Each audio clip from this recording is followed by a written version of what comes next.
ಎಲ್ಲರಿಗೂ ಆತ್ಮೀಯ ನಮಸ್ಕಾರಗಳು. ಮುಖ್ಯವಾಗಿ ನಮ್ಮ ಪ್ರೀತಿಯ ನನ್ನ ಸ್ವಂತ ಮದ್ದೂರಿನ ಮಹಾಜನತೆಗೆ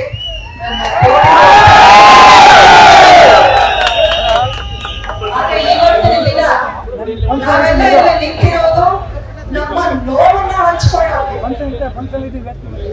ನಮ್ಗಾಗಿರೋ ಅನ್ಯಾಯದ ಬಗ್ಗೆ ಖಂಡಿಸಿ ಮಾತಾಡೋಕೆ.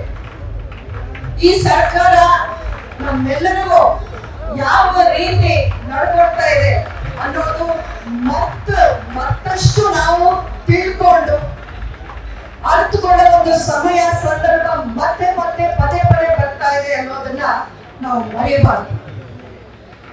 ಈ ತಾನೇ ಬರ್ತಾ ಅಭಿಮಾನಿಗಳು ಒಂದಷ್ಟು ಜನ ಅಲ್ಲಿ ನನ್ನ ಅಡ್ಡ ಹಾಕಿ ಹೇಳ್ತಾರೆ, ನೊಂದ ಅಭಿಮಾನಿಗಳು ಹೇಳ್ತಾರೆ, ಅಕ್ಕ ಅಂಬರೀಷ್ ಅಣ್ಣ ಇರ್ಬೇಕಾಗಿತ್ತು.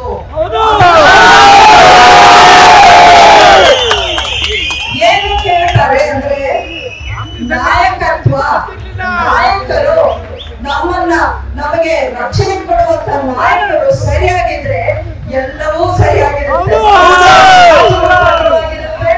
ಶಾಂತಿ ಸುವ್ಯವಸ್ಥೆ ಕಾನೂನಿನ ವ್ಯವಸ್ಥೆ ಎಲ್ಲವೂ ಚೆನ್ನಾಗಿರುತ್ತೆ. ಆದ್ರೆ ನಾಯಕತ್ವ ಯಾವಾಗ ಸರಿ ಇರಲು ಈ ರೀತಿಯ ಘಟನೆಗಳು ನಾವು ಅನುಭವಿಸ್ಬೇಕಾಗತ್ತೆ, ಆ ನೋವನ್ನ ನಾವು ನುಂಗ್ಬೇಕಾಗತ್ತೆ.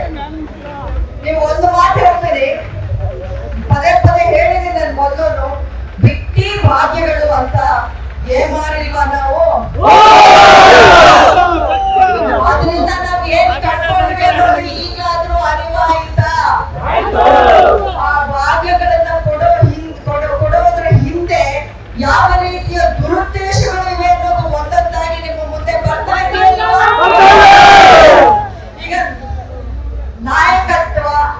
ನಾಯಕರು ಸರಿಯಾಗಿದ್ದಾಗ ಇವತ್ತಿನ ದಿನ ನಮ್ಮ ದೇಶ, ನಮ್ಮ ಸನ್ಮಾನ್ಯ ನರೇಂದ್ರ ಮೋದಿ ಅವರ ನಾಯಕ